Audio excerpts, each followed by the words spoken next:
بسم اللہ الرحمن الرحیم۔ السلام علیکم ناظرین، چین نے پاکستان کو لال جھنڈی دکھا دی ہے۔ چین نے کہا ہے کہ اب ہم آپ کی نہ تو مدد کر سکتے ہیں نہ ہم آپ کے ساتھ مل کر کوئی کام کر سکتے ہیں، ہمیں آپ پر اعتبار ہی نہیں رہا۔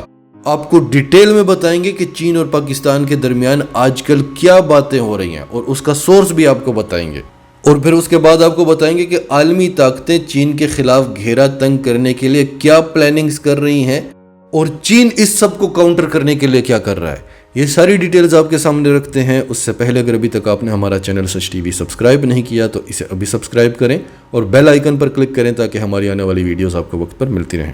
ناظرین، جب بھی کسی دو ممالک کے سفیر، ڈپلومیٹس یا سیاستدان آپس میں ملاقات کرتے ہیں تو ایک جوائنٹ سٹیٹمنٹ ایشو ہوتی ہے جس میں بتایا جاتا ہے کہ بائی لیٹرل ریلیشنز پر بات چیت ہوئی ہے، دو طرفہ تجارت پر بات چیت ہوئی ہے، وغیرہ وغیرہ۔ کچھ باتیں ہوتی ہیں جو ان آفیشل ہوتی ہیں، جنہیں پبلک نہیں کیا جاتا۔ تو آپ کو بتاتے ہیں کہ چین اور پاکستان کے درمیان کیا ان آفیشل باتیں ہو رہی ہیں، اور پھر آپ کو سورس بھی بتاتے ہیں کہ یہ انفارمیشن ملی کہاں سے ہے۔ تو اطلاعات یہ مل رہی ہیں کہ چین اور پاکستان کے درمیان ان آفیشل کیا باتیں ہو رہی ہیں۔ بتایا گیا ہے کہ چین کافی عرصے سے پاکستان کو پیغامات دیتا رہا کہ ہماری اطلاعات کے مطابق آپ کا جھکاؤ امریکہ کی طرف ہے اور آپ پھر سے امریکی کیمپ کی طرف جا رہے ہیں، اس لیے ہم آپ پر اعتبار نہیں کر سکتے۔ ہم نے آپ کے ساتھ مل کر بڑی لانگ گیم شروع کی ہے، اور ناظرین ہم جانتے ہیں کہ چین کبھی بھی پوری طرح سے پاکستان پر اعتبار نہیں کرتا تھا۔ وہ ہمارے ملک میں سی پیک کی مد میں 65 ارب ڈالرز انویسٹ کر رہا ہے، جبکہ ایران میں اس نے 400 ارب ڈالرز کی انویسٹمنٹ کا اعلان کیا ہے، کیونکہ اسے ایران پر اعتبار ہے کہ یہ کبھی بھی امریکہ کے سامنے نہیں جھکیں گے۔ بڑا ٹائم لگا تھا، عمران خان کے دور میں چین کو پاکستان پر اعتبار ہونے لگا تھا، لیکن چین بار بار کہتا تھا کہ ہمیں اطلاعات مل رہی ہیں کہ آپ امریکی کیمپ کی طرف جا رہے ہیں، آپ کا جھکاؤ ہو رہا ہے، آپ کے ان آفیشل رابطے ہو رہے ہیں، لیکن یہاں سے واپس پیغام جاتا تھا کہ ایسا کچھ بھی نہیں ہے، یہ آپ کی غلط فہمی ہے، ہم نے آزاد خارجہ پالیسی اپنا لی ہے۔ کیونکہ عمران خان کو کیا پتا تھا کہ پیچھے کیا گیم ہو رہی ہے۔ امریکہ کہتا تھا کہ ہماری اڈوں کے سلسلے میں بات چیت ہو گئی ہے، عمران خان کہتا تھا ایسا تو کچھ بھی نہیں ہوا، کیونکہ چیف ایگزیکٹو تو میں ہوں، مجھ سے تو کوئی بات ہی نہیں ہوئی۔ تو چین کہتا تھا کہ ایسا ہو رہا ہے، ہماری طرف سے پیغام جاتا تھا کہ ایسا نہیں ہو رہا، لیکن ایسا ہو رہا تھا، اور پھر وہ سب کچھ ہوا جو ساری دنیا نے دیکھا۔ تو وہ جو ہوا، اس کے بعد جب دوبارہ چین سے رابطہ کیا گیا تو چین نے کہا کہ دیکھیں ایسا نہیں ہو سکتا کہ غلطی آپ کی اشرافیہ کرے۔ کون سی اشرافیہ؟ آپ جانتے ہوں گے، اور وہ بار بار وہ غلطی کرتے ہیں۔ تو چین نے کہا کہ ایسا نہیں ہو سکتا کہ غلطی آپ کی اشرافیہ کرے اور اس غلطی کو ہم سدھاریں۔ آپ بار بار مغرب کا ہاتھ پکڑتے ہیں، اور وہ آپ کا ہاتھ پکڑتا نہیں ہے، وہ آپ کے ہاتھ کو مروڑتا ہے، اور پھر آپ ہمارے پاس مدد کے لیے آ جاتے ہیں۔ تو سوال یہ ہے کہ آپ بار بار مغرب کا ہاتھ پکڑتے کیوں ہیں؟ جب ہم آپ کا ہاتھ پکڑتے ہیں تو آپ کو اچھا نہیں لگتا، یا آپ کو یہی اچھا لگتا ہے کہ آپ کا ہاتھ پکڑ کر مروڑا جائے؟ اینی ویز اب کچھ نہیں ہو سکتا، ہمیں آپ پر اعتبار ہی نہیں ہے۔ اور یہ جو قرض چین دے رہا ہے، اس حوالے سے چین نے کہا کہ یہ صرف اور صرف آپ کی عوام کے لیے ہے، کیونکہ انہوں نے ہمیں بڑا پیار دیا ہے اور ہماری عوام بھی ان کو بڑا پیار کرتی ہے۔ باقی ہم آپ کے ساتھ اب اس طرح سے نہیں چل سکتے۔ اور ناظرین، یہ قرض جو چین دے رہا ہے یہ مہنگا ترین قرض ہے، اس کا انٹرسٹ ریٹ 4% سے بھی اوپر ہے، اور یہ قرض چین نے اپنے کمرشل بینکوں سے دلوایا ہے۔ اور جب آپ کمرشل بینکوں کو پیسہ واپس نہیں کرتے تو پھر آپ جانتے ہیں کہ وہ آپ کے ساتھ کیا کرتے ہیں۔ آپ نے جو اثاثے ان کے پاس رکھوائے ہوتے ہیں وہ ضبط کر لیتے ہیں، وہ لحاظ نہیں کرتے۔ تو چین نے پاکستان کو لال جھنڈی دکھا دی ہے کہ اب ہم آپ پر نہ اعتبار کر سکتے ہیں اور نہ پہلے کی طرح آپ کے ساتھ چل سکتے ہیں۔ اور اس کی لائیو مثال ہم نے دیکھی کہ جب برکس پلس سمٹ ہوا، جس میں چین نے ایتھوپیا اور فیجی جیسے ممالک کو بلا لیا، لیکن پاکستان کو نہیں بلایا کیونکہ بھارت کو اعتراض تھا۔ اور پھر اس اجلاس میں چین اور روس نے اعلان کیا کہ ہم ڈالر کے مقابلے میں نئی کرنسی لے کر آ رہے ہیں، ہمیں دنیا سے امریکہ کی اجارہ داری ختم کرنا ہوگی۔ اور ناظرین، یہ پلان عمران خان کے ساتھ مل کر بنا تھا کہ سب سے پہلے اس خطے سے امریکہ کو نکالنا ہوگا، اس کے بعد امریکہ کی اجارہ داری ختم کرنی ہوگی۔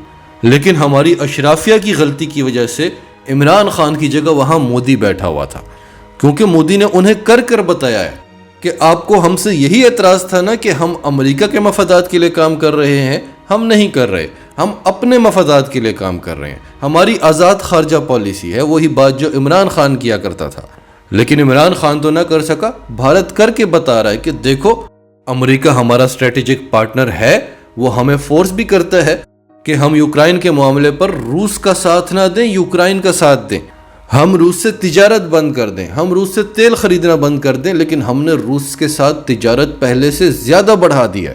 تو اس لیے وہاں پر عمران خان کی جگہ مودی بیٹھا ہوا تھا. اور اب آپ کو یہ بھی بتا دیں کہ یہ اطلاعات دی کس نے ہے. یہ اطلاعات پاکستان کے سینئر صحافی امتیاز گل صاحب نے دی ہیں, جو پاکستان کے چین اور افغانستان اور اس خطے کے دوسرے ممالک کے ساتھ جو تعلقات ہیں ان پر گہری نظر رکھتے ہیں.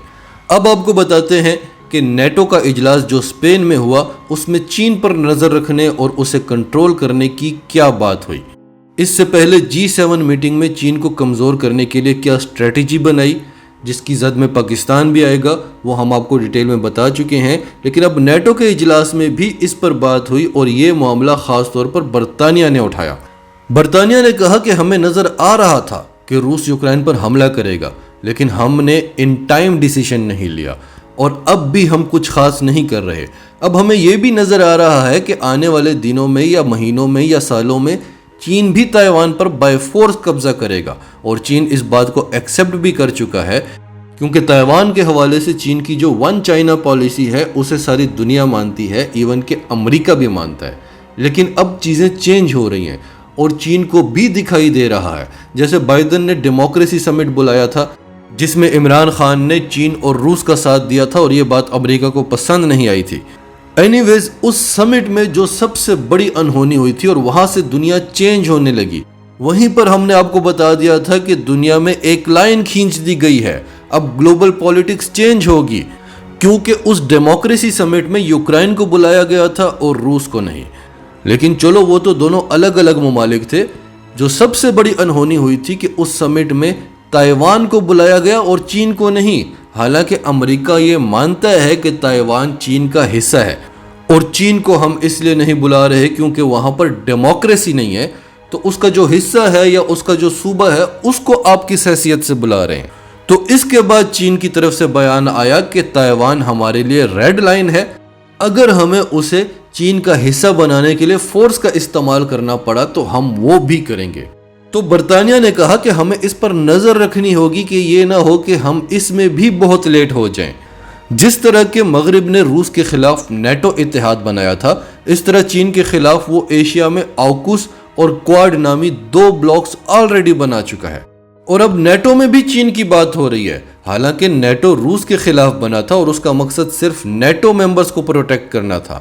نہ تو تائیوان نیٹو کا ممبر ہے, نہ بھارت اور نہ ہی یوکرائن.